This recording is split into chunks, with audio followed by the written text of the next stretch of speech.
Hello everyone، معاكم ميس نبيلة ساينس تيتشر. النهاردة إن شاء الله هنبدأ في يونت 4 كونسبت 4.1. قدامنا على البورد 3 pictures. أول صورة أو أول picture بتتكلم عن البلانيتس، تمام، اللي هما الصن والإيت planets، الصن والإيت planets في السولار سيستم كله ده، أو الثري بيكتشرز دول. أو الصورة التانية مثلا سكاي دايفر اللي هما بيطلعوا بينزلوا بالباراشوتس، تمام. الصورة التالتة بتتكلم عن التايدز، اللي هو في هاي تايد ولو تايد. قالك ده بيحصل بسبب ايه؟ الجرافيتي اوف ذا مون. هنفهم ده اكتر، او هنفهم الثري بيكتشرز بيقعوا تحت تأثير الجرافيتي بتاعت أيا كان الموضوع إيه. يعني مثلا هنا الصن حواليها الإيت بلانيتس، هنعرف بعد كده إن الإيت بلانيتس بيعملوا ريفولف في فيكسد أوربت أو فيكسد بليس، مكان ثابت حوالين الصن بسبب الجرافيتي أوف ذا صن. هنفهم أكتر كل ما ندخل في الليسنز دي. يعتبر introduction بس للكونسبت. عندي لازم أعرف الأول يعني إيه gravity. يعني إيه gravity؟ gravity بالعربي يعني الجاذبية. قالك هي عبارة عن force of attraction. force of attraction بيحصل attract أو pull. يعني إيه pull؟ يعني يجذب حاجة، أو force أو object بتعمل attract لpull أو pull لanother object between objects that have mass. يعني احنا هنعمل attraction لمين؟ هنعمل attraction لأي object عنده mass. يعني عنده ايه؟ عنده ماس، عنده كتلة. طب اي object no mass no gravity. في ماس يبقى في gravity. bigger mass يبقى bigger gravity. smaller mass يبقى smaller gravity. يبقى ايا كان في ماس يبقى انت اعرف كده ان في gravity هتقع عليه. طب ازاي الجرافيتي affect the movement of the objects؟ ازاي الجرافيتي بتأثر على حركة الاوبجكت؟ يعني ممكن الاوبجكت يكون بيتحرك في اتجاه معين، الجرافيتي ممكن تعمل ايه؟ change its movement، تغير حركته، تغير الدايركشن اوف موفمنت. اوكي، عندي هنا قلنا ان الجرافيتي pulls، يعني تجذب الاوبجكت downward ولا upward؟ كده فهمنا ان هي downward toward the ground، ناحية الارض، زي السكاي دايفرز اللي احنا لسه شايفينهم دلوقتي. قالك هما مش بيفضلوا طالعين فوق في السكاي، مهما كان طلعوا هيجي عليهم وقت ولازم يحصل لهم ايه؟ fall down toward the ground. يبقى تاني صورة كانت عندنا البيكتشر نمبر 2 كانت الفورس اوف جرافيتي between the sun and object in the solar system. اللي هما مين الاوبجكت اللي في السولار سيستم؟ اللي هما الايت بلانيتس. يبقى ربط الجرافيتي بيكتشر اللي هي بتاعت الصن والسولار والبلانيتس اللي هما موجودين في السولار سيستم بالجرافيتي. طيب ازاي يا ميس؟ قالك ان البلانيتس دول بيحصل لهم ريفولف في fixed orbit around the sun بسبب ايه؟ due to the gravity of the sun. يعني الصن بتشد وبتعمل pull واتراكت لكل البلانيتس اللي موجودة فين؟ في السولار سيستم. يبقى بسبب الجرافيتي بتاعت مين؟ بتاعت الصن. طب اشمعنى الصن هي اللي بتعمل لهم اتراكت مش هما اللي بيعملوا لها اتراكت؟ هنعرف ده في الليسن 2. نفكر في السؤال ونشوف هل ينفع البلانيتس هي اللي كانت تعمل attract أو pull للصن مش العكس؟ يعني دلوقتي فكر فيها، ليه الصن هي اللي بتعمل لهم attraction مش العكس؟ ممكن نشوف السؤال زي كده ونفكر فيه قبل ما أجاوب عليه بعد شوية. عندي الجرافيتي of the moon affects the phenomena of tide. يعني ايه سبب تكوين التايد؟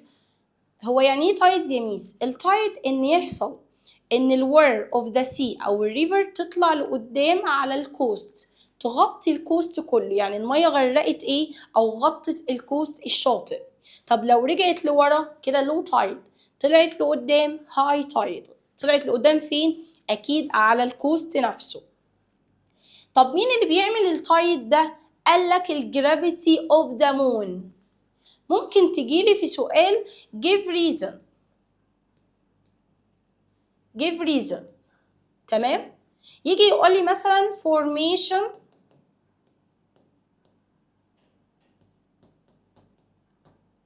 of tides.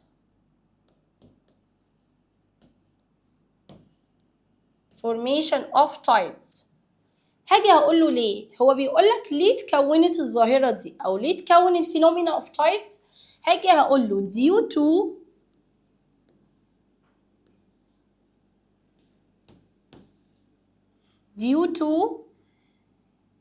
gravity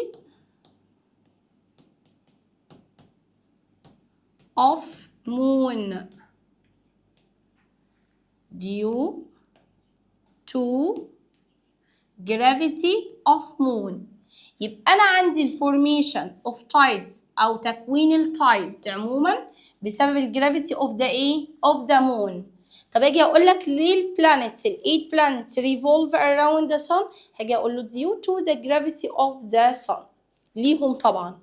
طيب في الكونسبت ده نعرف الفورس of gravity. ايه العلاقة؟ ايه هي الريليشن شيب between الجرافيتي and mass؟ مين هما؟ هل في another forces ولا احنا هنتكلم عن الجرافيتي بس؟ قالك لأ، في عندي الماجنتيزم اللي هي الفورس اوف ماجنت، قوة الماجنت نفسه، في عندي الفريكشن فورس، في عندي الاير ريزيستنس، يعني كمان عندي another forces غير الجرافيتي هنتكلم عليهم. طيب الجرافيتي والموشن، الموشن اللي هي الحركة دي هنتكلم عليها في lesson 3 إن شاء الله. عندي revolving planets برضو هيعيد تاني، هو ليه هيتكلم عن إن البلانيتس بيحصل لها revolve around the sun. زي ما احنا متعودين شوفنا أي سؤال نستفيد منه. when a pencil is dropped، لو البنسل وقع it fall down toward the ground. طبعا true. Gravity is the force that keeps object on the earth's surface. الجرافيتي هي الفورس اللي بتعمل keeps. يعني ايه keeps يا ميس؟ بتحافظ على الاوبجكت اللي موجودة في السيرفس. طبعا برضو true. هلاحظ في الصورة اللي قصادي ان الجيرل دي، البنوتة دي لما وقعت من على البايك falling over falling down، مش مثلا طارت او طلعت لي فوق، لا هي بتركب دراجة دلوقتي ووقعت، هتقع فين؟ downward. اشمعنى؟ قالك due to the gravity of the earth، بسبب الجرافيتي of the earth. البيكتشر نمبر 2 بنعمل pouring للأويل، يعني نسكب الزيت. الزيت هنا في الحالة دي ليه هو نزل downward؟ due to the gravity of the earth. يبقى أي حاجة يجي يسألك عليها ليه هي downward، أجي أقول له على طول بسبب الجرافيتي of the earth. هنا give reason سؤال بيقولك في الباسكت بول جيم كل حصل إن البول بتكون thrown into the air، وأنا برميها في الإير، حصل إيه؟ هل هي فضلت في الإير على طول؟ قالك لأ، هي falls down towards the ground، نزلت تاني. أنا رميت الباسكت بول مش هتفضل موجودة في الإير، قالك هتنزل. حتى لو هي عدت من الباسكت فهي هتنزل برضو ايه؟ ناحية الجراوند. هاجي اقول له due to the gravity، بسبب الجرافيتي that pulls. يعني pull يعني attract، بنقرب مننا الحاجة. pulls the ball down toward the ground. Put true or false. We can observe the effect of gravity during the movement of the skydiver. بيقولك تقدر تلاحظ ال effect of gravity. أنا مش بشوف الجرافيتي نفسها، لكن أقدر طبعا أعمل observe للإفكت بتاعها، فالسؤال ده هيكون true. Number 2 gravity happens between objects that have mass. الجرافيتي بتحصل ما بين الأوبجكت اللي عندهم ماس، قلنا من شوية طالما في ماس يبقى في جرافيتي. no mass no gravity. عندي هنا الجيرل دي موجودة على السلايد، ليه هي بتتزحلق على السلايد downward مش upward؟ أكيد قالك هنا بيحصل pulling للجيرل و moves down the slide، يعني هي على السلايد بس moves down، أكيد بسبب إيه؟ بسبب الجرافيتي. طب أجي أسألك سؤال، ممكن هنا نفهم أو نطلع من السنتنس دي What happened? What happens? What happens if يعني إيه اللي هيحصل لو if there is أو there were no gravity لو ما كانش فيه gravity. قالك إيه في الحالة دي مفيش force هتعمل pull الجيرل downward وفي الحالة دي الجيرل also not being held to the slide. كان زمانها أصلا مش واقفة على السلايد أو بتعمل sliding بتتزحلق كان زمانها اترفعت في الأير. يبقى if there is no gravity the girl will won't held to the slide. ماشي. في السؤال هنا أو في الصورة دي حصل revolving of the moon around the earth. يعني الإيرث ده بلانت بيدور حوالين الصن والمون بتدور حوالين الصن. يعني حاجة بتدور حوالين حاجة. نتخيل إن أنا عندي الصن في السنتر وحواليها ال8 planets. نمسك الإيرث بيدور حواليه مين؟ قالك المون القمر. كل واحد بيدور حوالين التاني بسبب الجرافيتي بتاعة البيجر اوبجكت. يعني ايه؟ يعني انا مثلا عندي ال8 planets بيدوروا حوالين الصن اللي هي في السنتر في النص due to the gravity of the sun بسبب الصن هي اللي بتجذبهم مش هما اللي بينجذبوا ليها. تمام؟ مش هما اللي بيجذبوها. طيب بالنسبة للإيرث والمون مين اللي بيدور حوالين مين؟ مين اللي بيعمل ريفولف حوالين التاني؟ قالك إن المون هو اللي بيعمل ريفولف حوالين الإيرث. أوكي؟ يبقى ليه؟ قالك عشان الإيرث في الحالة دي هو البيجر. ده طبعا هنعرفه قدام لما نيجي نناقش الريليشن between gravity and mass. هنا الفورس of gravity is pulling. تمام؟ force of gravity is pulling the moon. بتجذب المون. هي الجرافيتي بتاعت مين؟ بتاعت الإيرث. يعني الإيرث عنده جرافيتي بتسحب المون ناحيته. The moon still revolves in its orbit. نركز على كلمة orbit. orbit يعني إيه؟ يعني المكان اللي بيدور فيه المون. وبرضو orbit تنفع استخدمها مع البلانت حوالين الصن.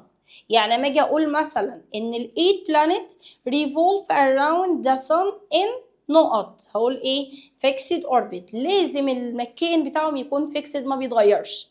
هنفهم هو لو حصل تغير في الماس او تغير في distance بعد كده المسافة هنلاقي ان الجرافيتي بتتغير سواء تزيد او هتقل.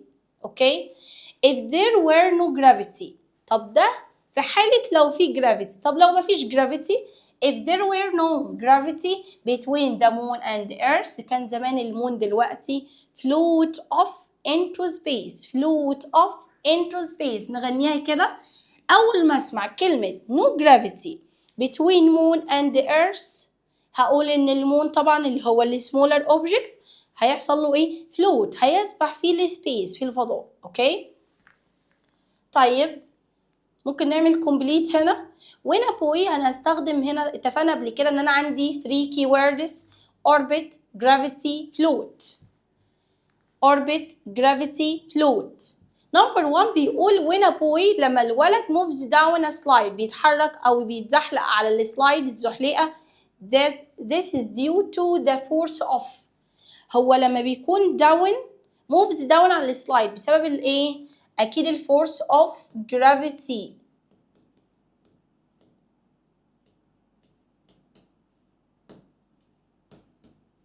تمام؟ نمبر 2 without the force of gravity. من غير الجرافيتي كان المون حصل له ايه في السبيس؟ احنا غنيناه من شويه float off into space. float off into space. تمام؟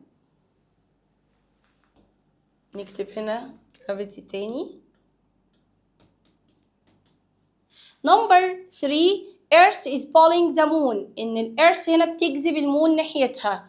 keeping it in its orbit. طبعا اتفقنا ده المكان اللي بيدور فيه المون حوالين الإيرث. تمام. both true or false. The tides are affected by the gravity of the moon. بيقولك إن التايدز الفينومينا of tides بتتكون بسبب الجرافيتي of moon. طبعا true. Number 2, the planets in the solar system remain in their orbit due to gravity.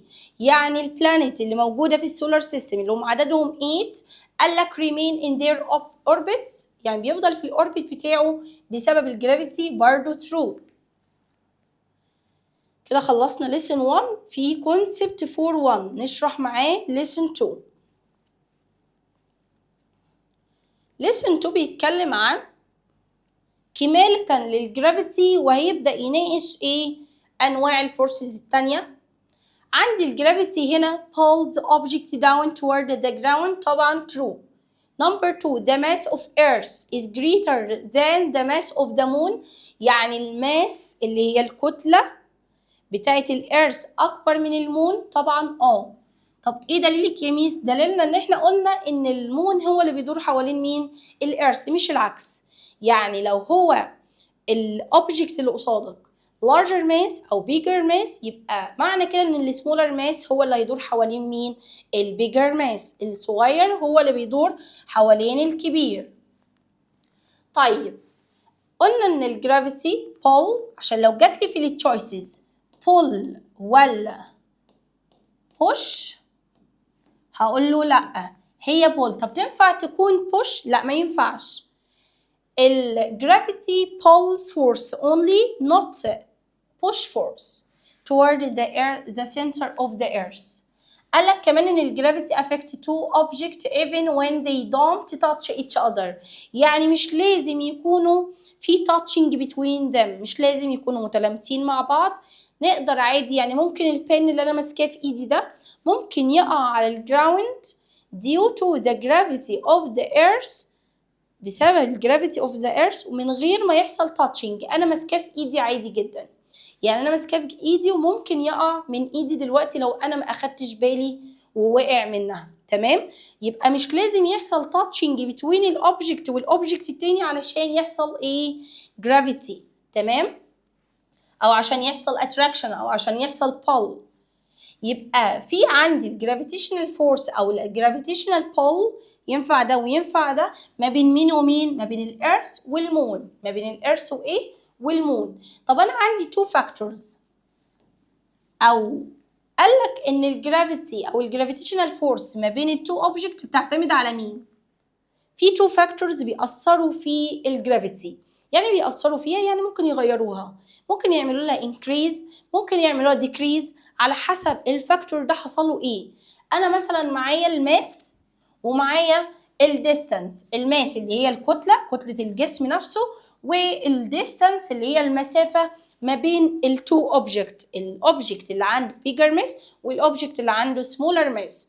يبقى انا على حسب التو فاكتورز دول سواء كان ماس او سواء كان ديستانس، يبقى هنا الجرافيتي او الجرافيتيشنال فورس او الجرافيتيشنال بول هتتغير. طيب يا ميس عايزين نفهم اكتر ايه اللي احنا بنقوله ده. عندي مثلا هنبدأ بالريليشن between mass and gravitational force. يعني هدرس العلاقة دلوقتي الريليشن ما بين الماس والجرافيتي.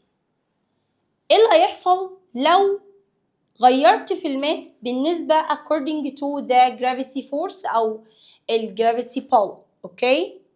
قالك والله إن الجرافيتيشنال أو الجرافيتي of the object increases when the mass increases برضه and vice versa. يعني إيه vice versa؟ يعني والعكس. هو بيقول إن أنا لو زودت الماس الجرافيتي هتزيد. معنى كده إن لو قللت الماس الجرافيتي هتقل. تاني نعيدها تاني مع بعض. العلاقة ما بينهم زي إيه؟ يعني علاقة زي بعض، نعتبرهم اتنين صحاب. العلاقة ما بين الماس والجرافيتي صحاب. يعني ايه صحاب؟ يعني لو ده زاد يزيد يقلدوا، لو ده قل ده يقل.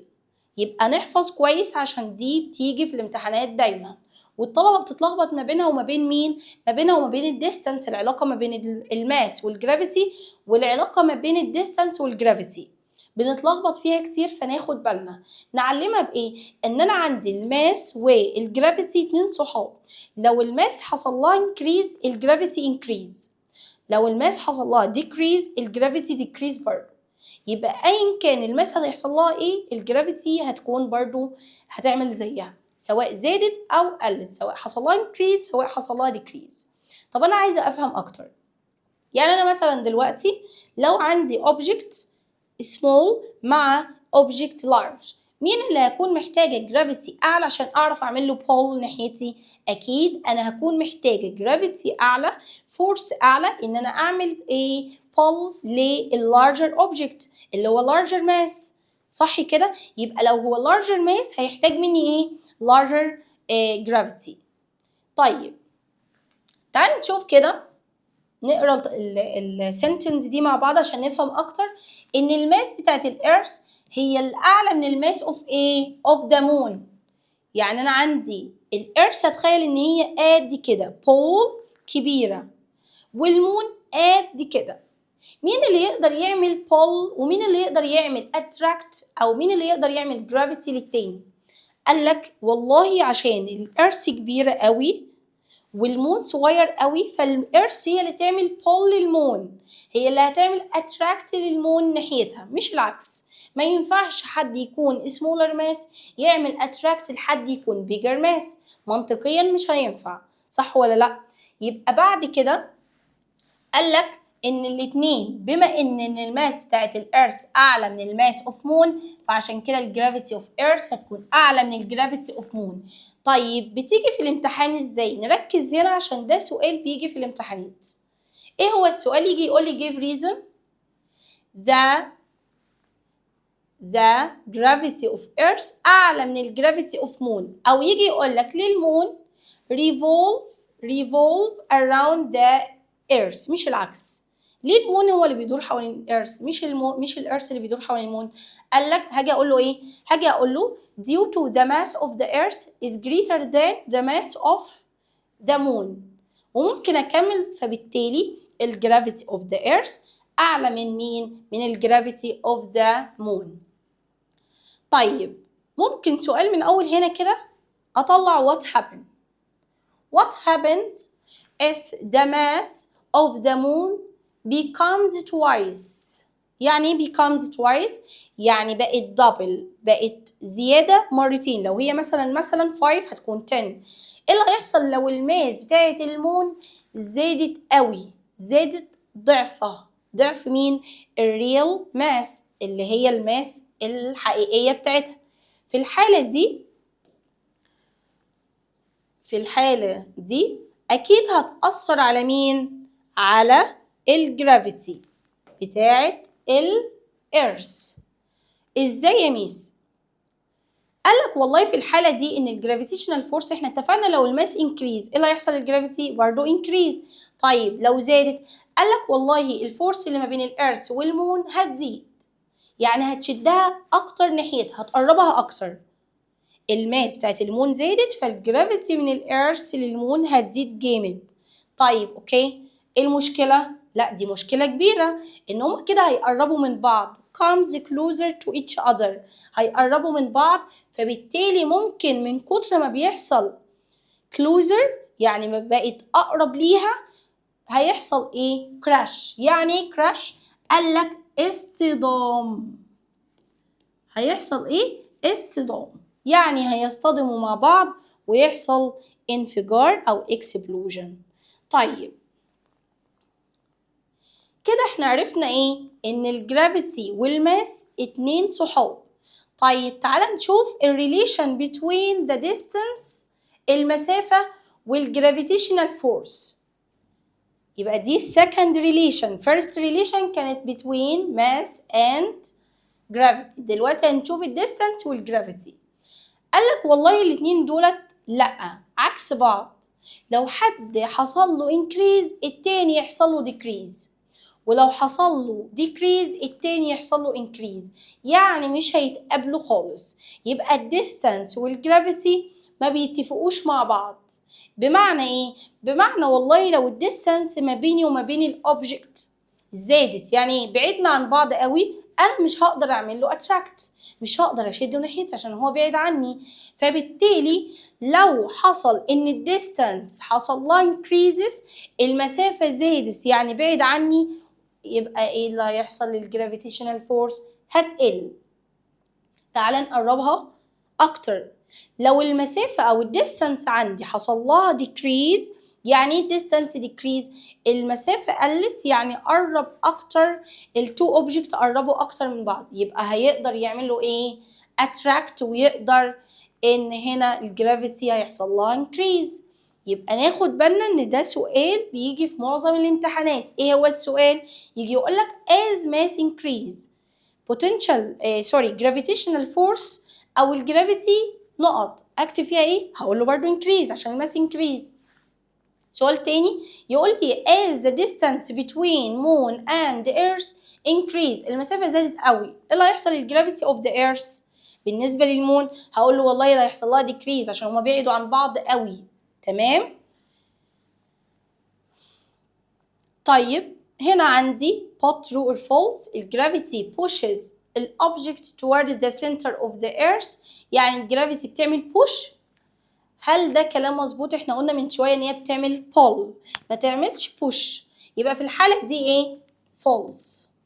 يبقى انا اجي اقول له ليه؟ هقول له لأ، انت بتقول كلام مش صح.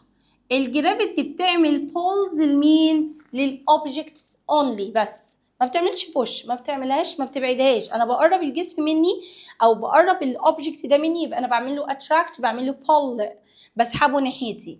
نمبر 2، if the mass of an object increases، لو الماس حصل له increase زاد، ايه اللي هيحصل للجرافيتي؟ اكيد هتزيد. حلو، هل هو كاتب هتزيد؟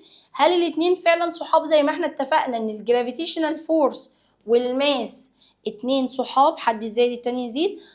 فعلا كاتب increase زي بعض، يبقى true.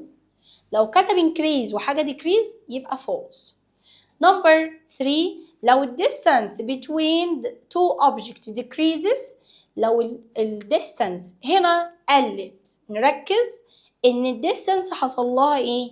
decrease. اكيد يا ميس الجرافيتي increase، احنا قلنا مش بيتقابلوا. طب نشوف هو كاتب كده ولا لا.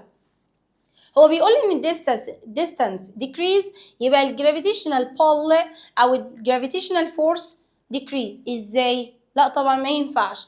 لو ده حصل له decrease الجرافيتي increase، يبقى ده false. تمام؟ طيب how things move، ازاي الاشياء بتتحرك؟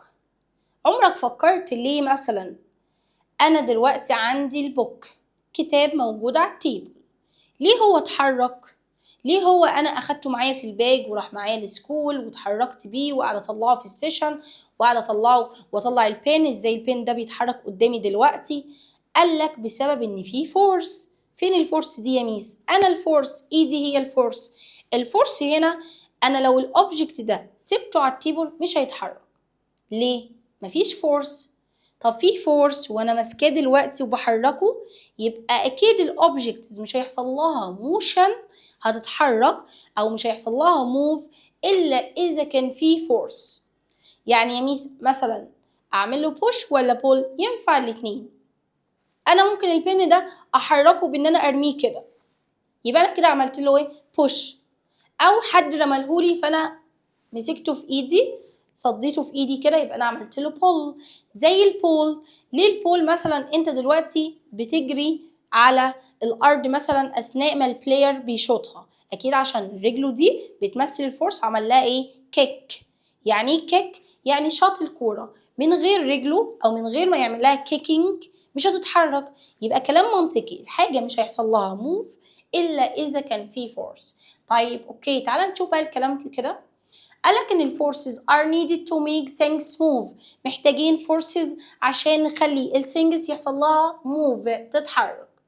فالفورس can pull or push object in different direction. يعني ممكن الفورس دي اللي هو انا، اللي هي ايدي مثلا، انا يعتبر الفورس بالنسبه للبن ده.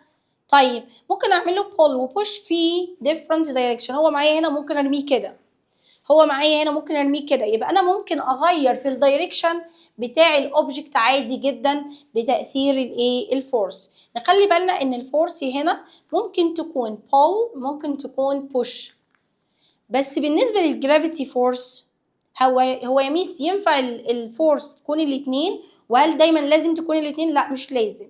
في فورسز تكون البول والبوش، ينفع يكون بول وبوش زي الماجنت مثلا. الماجنت يقدر يعمل بول ويعمل بوش، يبعد لو هما تو ماجنتس، هنناقش ده لما نيجي عند الماجنتيزم. وممكن تكون بول اونلي زي الجرافيتي اوف ذا ايرث، هي بتعمل pull only pull downward، مش بتعمل الجسم يطلع لفوق، لا هي بتنزله لتحت وتسحبه ناحيتها.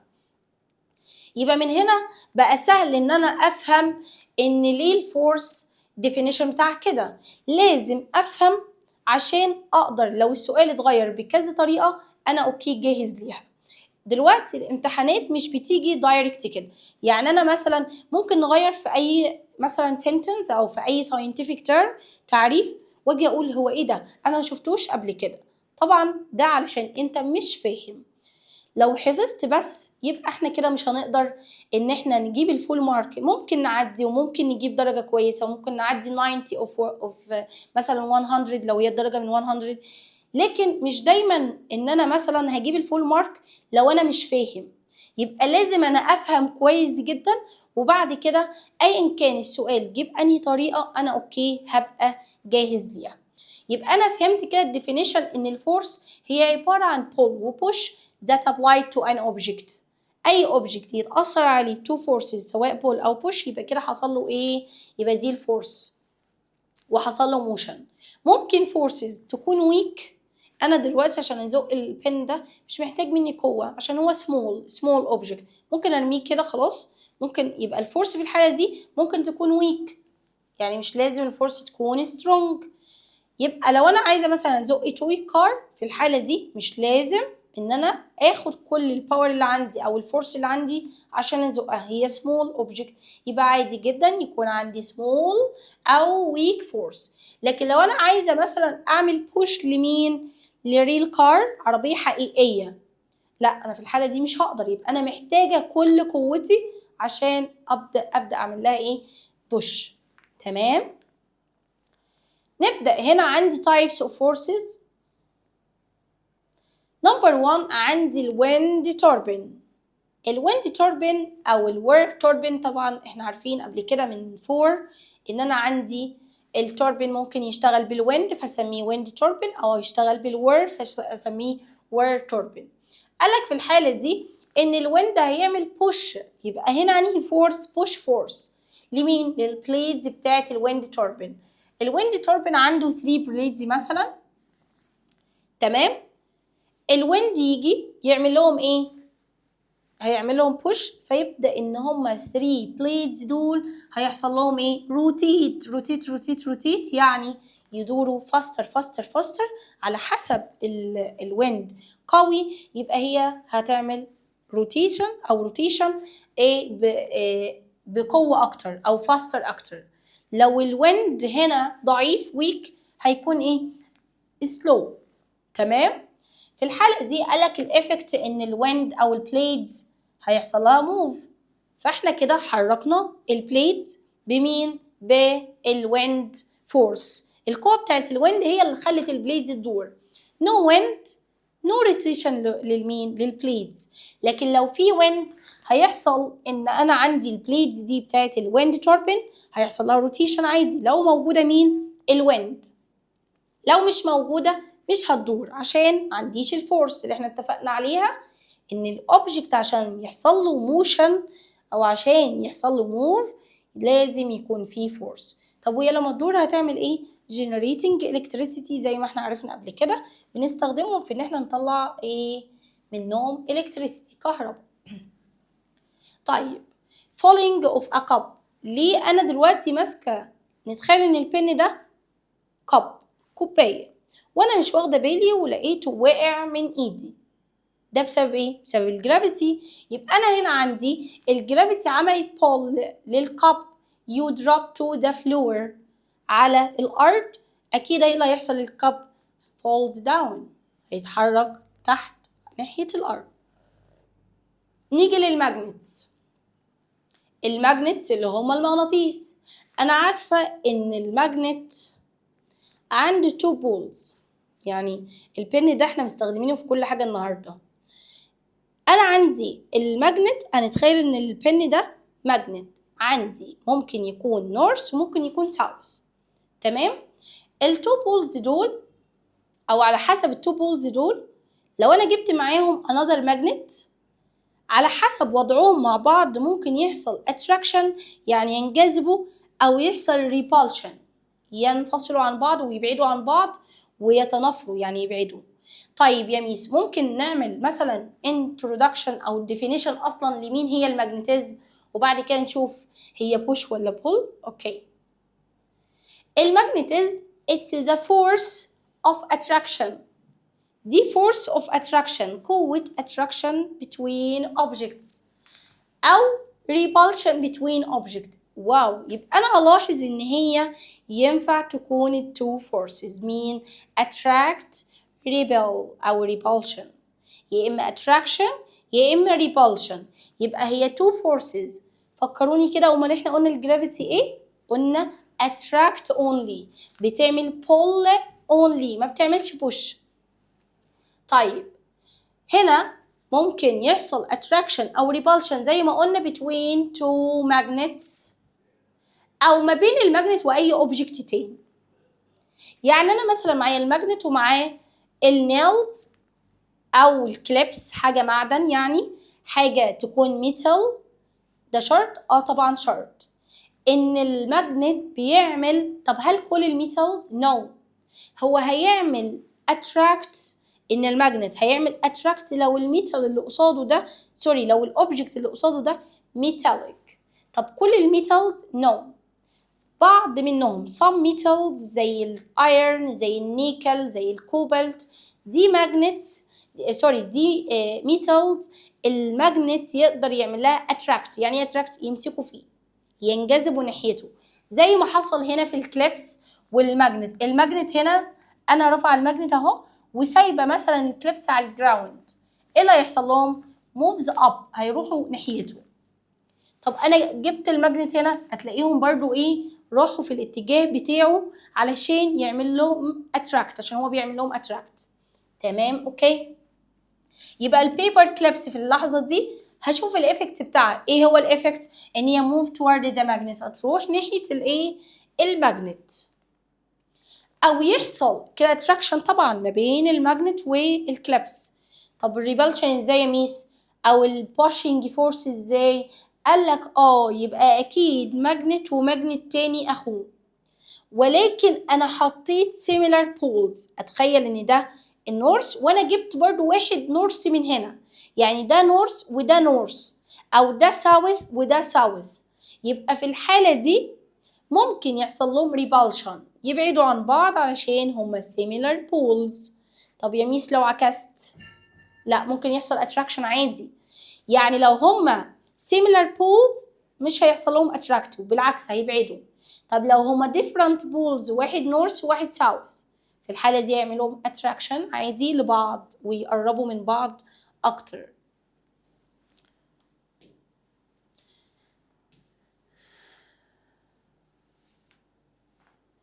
تمام. check your understanding. Objects don't need force to move. بيقولك إن الأوبجكت مش محتاجة أي force عشان تعمل move. هاجي أقول له طبعا لأ، كلامك غلط، لازم need.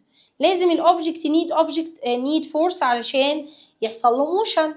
طيب نمبر 2 عندي إن الماجنت can exert a pull or push force. هل الماجنت يقدر يعمل اتنين؟ pull أو push؟ ينفع طبعا. قلنا إن الماجنت أو الماجنتيزم يقدر يعمل الاتنين عادي جدا، مفيش أي مشكلة. عندي الإكسرسايزز نبدأ نحل، وأنا إن شاء الله أثناء الريفيجن هبدأ أحل عليهم كلهم. يبقى أنا عندي النهاردة أخدنا إيه؟ أخدنا 2 lesson من concept 4.1. إن شاء الله السيشن الجاي أو الفيديو اللي جاي هنلاقي فيه ال2 lessons الباقيين، ونبدأ إن إحنا نخلص الكونسبت 4.1 بالكامل، ويبقى بقينا concept. لو حد فاته أي شرح طبعا من أول المنهج نبدأ نذاكر، نبدأ نوصل مثلا لو أنا عايزة ألم النص الأولاني أو ال2 concepts الأولانيين اللي موجودين في يونت 3، ممكن أتفرج على الفيديو بتاع الريفيجن اللي احنا كنا عاملينه المارس. يبدأ في حالة زي كده هتلم نص المنهج عادي جدا، مفيش مشكلة. تمام، المرة الجاية إن شاء الله هنكمل بإذن الله مع بعض، والسلام عليكم.